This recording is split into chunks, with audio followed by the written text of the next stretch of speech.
गुना जिला मुख्यालय पर 12 अप्रैल को श्री महावीर जयंती जन्मोत्सव पर कर्नलगंज में एक जुलूस निकालने के दौरान पत्थरबाजी की घटना होने के बाद लगातार शहर में डर और भय का माहौल व्याप्त है। हालांकि घटना के चंद घंटे बाद ही जिला प्रशासन और पुलिस प्रशासन ने पूरे मामले को नियंत्रण में कर दिया था और घटना करने वाले 10 आरोपियों को विभिन्न धाराओं में एफआईआर दर्ज कर गिरफ्तार भी कर लिया था। लेकिन इसके बाद भी सामाजिक तत्वों की ओर से लगातार अलग अलग स्थान पर पत्थरबाजी की घटनाओं को अंजाम दिया जा रहा है, जिससे शहर का माहौल खराब होता जा रहा है। तनावपूर्ण माहौल को शांत करने के उद्देश्य से आईजी अरविंद सक्सेना, टीआईजी अमित सांगी ने शहर का भ्रमण किया और संवेदनशील इलाकों में जाकर नागरिकों से बातचीत की, साथ ही अमन चैन शांति कायम रखने के लिए अपील भी की। पुलिस से रूल ऑफ लॉ के अनुसार जो है कार्रवाई अपेक्षित रखनी चाहिए और इसके लिए हम बिल्कुल दृढ़ संकल्पित है कि हम जो है रूल ऑफ लॉ को पूरा इंश्योर अच्छी तरीके से करेंगे। हम कानून में विश्वास रखें और कानून को अपना कार्य करने दें और अपना उतना सीमित कार्य करें जो कि कानून के जो एक प्रकार से पालन कराने वाली एजेंसियां हैं वो कुछ बिंदुओं के अगर आप ध्यान उस तरफ आकर्षित कराना चाहते हैं तो उस तरफ अपना ध्यान आकर्षित करा दें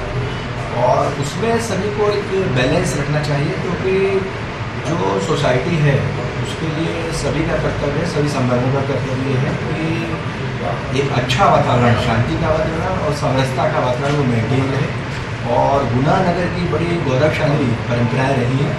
ये बड़ा अच्छा स्थापित और व्यावसायिक नगर माना जाता है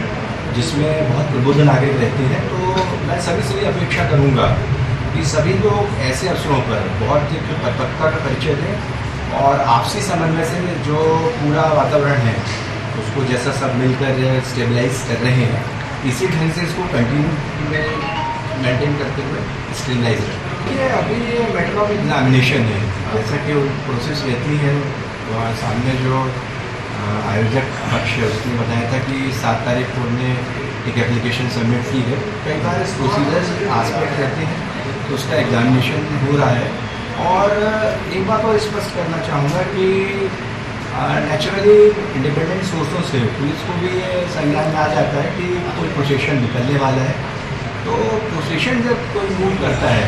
तो उसमें हमें कई तरह की व्यवस्था लगानी पड़ती है, जैसे कि कोई ट्रैफिक का डाइवर्शन है जो उसके बाद बहुत महत्वपूर्ण हो जाता है ताकि प्रोसेशन स्मूथली निकल सके। कुछ महत्वपूर्ण पॉइंट रहते हैं जिन महत्वपूर्ण पॉइंटों पे पुलिस की पिकेट्स लगाई जाती हैं। ये आम बात इसलिए बहुत आवश्यक हो जाती है ताकि जुलूस का जो फ्लो है या जुलूस का जो रेगुलेशन है वो अच्छी तरीके से हो सके। लेकिन इसमें मेरा ये कहना है कि जो लोग घायल हुए हैं या जिनके घर किसी के प्रकार से इस प्रकार की स्टोन पेल्टिंग से प्रभावित हुए हैं वो लोग यदि रिपोर्ट करते हैं तो निश्चित रूप से उस पर कार्रवाई शुरू की जा रही है। और उस पर जो है FIR से जिन व्यक्तियों के बारे में बताया जाता है उसमें रैशनली हम FIR करेंगे। और यदि कोई ऐसा हमको विवरण मिलता है इसमें हमें ऐसा लगता है कि इसको जांच में रखा जाना चाहिए, क्योंकि जो नया BNSS हमारा जो कानून आया है उसमें ऐसा प्रावधान है कि सरकार का जो प्रोग्राम है यहाँ का एक विषाक्तम प्रोग्राम उस दिन होता है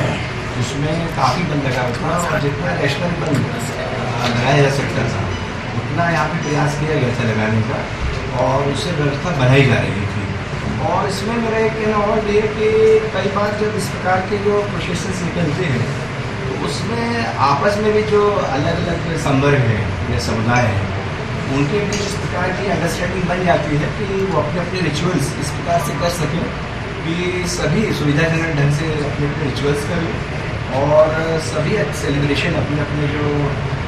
त्योहारों का है या फिर किसी शोभा यात्रा का उसको अच्छे ढंग से कर लें।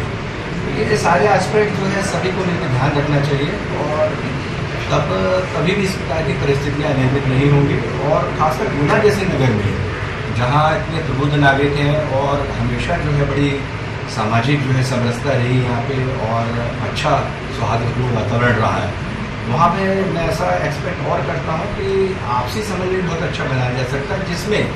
हम जिला प्रशासन, जिसमें हमारे एग्जीक्यूटिव मजिस्ट्रेट साहबान, हमारे पुलिस अधिकारी सबका सहयोग जो है व्यवस्था बनाने में रहेगा।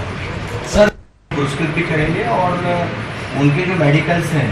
वो भी कराए गए हैं। तो नेचुरली हमारे जो 4 पुलिसकर्मी हैं जो कि रक्षा करने में लगे हुए थे, एक प्रकार से दोनों पक्षों की आपस में भिड़ंत ना हो, तो निश्चित रूप से हम उनको पुरस्कृत भी करेंगे जिन्होंने अच्छा कार्य किया है। और इस प्रकार की स्थिति निर्मित नहीं हुई कि कोई आपस की ऐसी भिड़ंत हो जाए जिसमें कोई बहुत ग्रीवियस इंजरी। इसमें मैं बहुत स्पष्ट करना चाहूँगा, और इसलिए शाम को जो कलेक्टर साहब हैं, हमारे DIG साहब हैं, SP साहब हैं, और इसके अतिरिक्त और भी एग्जीक्यूटिव मजिस्ट्रेट साहब हैं, पुलिस अधिकारी हैं, हम लोग ऐसे सभी प्रभावित स्थलों पर गए हैं और लोगों से हम लोगों ने चर्चा की और एक संदेश दिया है कि जो नागरिक जो कानून का पूर्ण रूप से पालन करेगा, हम उसकी सबसे बड़ा रक्षा करेंगे। और कोई भी असामाजिक तत्व, चाहे वो किसी भी संवर्ग से जुड़ा है, यदि कानून हाथ में लेगा तो उसके खिलाफ कठोरतम कार्रवाई इंश्योर की जाएगी। इसमें करीब हमारे 450 लोग विभिन्न पिकेट्स, इसके अलावा जो पेट्रोलिंग पार्टीज उसमें ड्यूटी कर रहे हैं, उनको भी इस विषय में हम पाबंद करेंगे। खासकर विशेष रूप से जिसमें हम देखते हैं कि जो युवा वर्ग के लोग, और ऐसे समय में जबकि बड़ा वो इस प्रकार के समय जब कोई एक्सपेक्ट नहीं करता कि कोई मुंह बांधे हुए घूमे, जैसा रात का समय बताया आपने ना, उस समय कोई ऐसी गर्मी रहती है 11 बजे की समय, 11 बजे के बाद। हाँ, मैं वही बता रहा हूँ ना, ऐसा कोई ऐसा समय रहता है कि वो फेस में कोई हीट बचाने का समय है, तो जो निश्चित रूप से ऐसा समय है, उस समय रात के समय ऐसे लोगों को चेक किया जाना चाहिए। और जो अभी फोर्स पूरा डिप्लॉय है उसको भी ये पॉइंट विथ सेट जो है पूरा सर्क्यूट है इसके साथ के माध्यम से कराया। सब लोग अपने को बहुत सिक्योर और सुरक्षित फील करने लगे, और सब लोग अच्छे वातावरण अपने मार्केट स्कूल के और नॉर्मल तौर पर जैसे सब अपने अपने निवास स्थानों में रहते हैं वैसे रहे, तो बेहतर एक जो समाज की जो व्यवस्था यहाँ रहती है और जो उन्हें नगर की प्रतिष्ठा है कि आपस में बहुत अच्छा समन्वय और सौहार्द है, वो सभी को दिखी। नहीं, मैं इसमें बहुत स्पष्ट करना चाहूँगा कि एक बार केस रजिस्टर होने के बाद जो है पुलिस इन्वेस्टिगेशन करके एज पर लॉ पूरी कार्रवाई कर रही है जी। तो इसमें कोई भी इस प्रकार का समूह है उसको रूल ऑफ लॉ उसको ब्रीच नहीं करना चाहिए और रूल ऑफ लॉ को नहीं तोड़ना चाहिए। ऐसा कोई ऐसे मूवमेंट है जिससे फिर से अशांति की स्थिति उत्पन्न बिल्कुल, तो यदि किसी इस प्रकार के तत्वों ने कोई ऐसा अपने मूवमेंट के दौरान अपराध किया जो संज्ञेय अपराध की परिधि में आता है और वो रिपोर्ट होता है, तो उस पर as per rule of law action लिया जाएगा। सर, जैसे देखने में आया कि ये गुना के अंदर 12 तारीख को हनुमान जयंती के उत्सव था एक घटना घटित हुई, लेकिन गुना पुलिस ने उसको तुरंत काबू करा और 10 लोगों को उठाया भी। लेकिन इसके तुरंत बाद जो देखने में आ रहा है कि लगातार नक्सलबाजी की घटना हो रही है और कुछ संगठन मिलकर नुसरत फैलाने की कोशिश कर रहे हैं। जैसे कि आज भी देखने में आया कि कंडलगंज के पीछे की साइड में कुछ महिलाओं, जैसे कि आपको भी जानकारी है कि महिलाओं के घर में घुस के बाद का पथराव किया। जब ये घटना को हमने कंट्रोल कर लिया था तो ये सारी चीज़ें हो रही है, इसका जिम्मेदार कौन है? इसमें मैं स्पष्ट करना चाहूँगा कि मूल घटनाक्रम के आधार पर FIR रजिस्टर होने के पश्चात इसमें अभी तक 17 लोग अरेस्ट भी हो गए हैं। तो कानून का सम्मान सभी जो है वर्गों को करना चाहिए और किसी भी प्रकार का काउंटर रिएक्शन करना उचित नहीं है। और मेरा ये कहना है कि अगर कोई कानून हाथ में लेता है और कोई इस प्रकार का घटनाक्रम वो कमिट करता है जो कि अपराध की श्रेणी में आता है, तो as per rule of law सभी के खिलाफ एक्शन लिया जाएगा जो कानून को तोड़ेंगे। नहीं, जिस तरीके देखने में आया कि एक जैसे कानून की बात हमारे देश कर रहा है, हम सारे लोग कर रहे हैं, लेकिन जिस तरीके से कुछ असामाजिक तत्व जिनका मानना है कि एक विशेष समाज के लोगों पर कार्रवाई लगातार की गई, 17 लोगों पर कर दी गई, लेकिन जब तक देखने में आया रात में भी कुछ हिंदू लोगों ने, जो हिंदू संगठन के लोग मान लें, कंडलगंज के साइड में भी आ गए, सबने कलेक्टर साहब ने वहाँ दौरा भी किया, वहाँ घटना हुई, उन पर क्या कार्रवाई की गई, ये सवाल मेरा आपसे है। 17 पे कार्रवाई की है, लेकिन उन पर क्या कार्रवाई? मेरा ये स्पष्ट कहना है कि जो भी पक्ष जिसमें आए हैं सामने, उनके संबंध में कार्रवाई से प्रोसेस में है, तो सारी स्थितियाँ जो है कल तक आपको पूर्ण रूप से स्पष्ट हो जाएगी। हर तरीके से यदि कोई किसी ने अपराध इस प्रकार का किया है जिससे कॉग्निटिव ऑफेंस संज्ञान लेने लायक अपराध, जिसको संज्ञेय अपराध कहते हैं, वो निर्मित हुआ है, तो उस पर हम जो है बाकायदा रूल ऑफ लॉ के अनुसार FIR पंजीबद्ध करें। जी धन्यवाद जी, हमारे साथ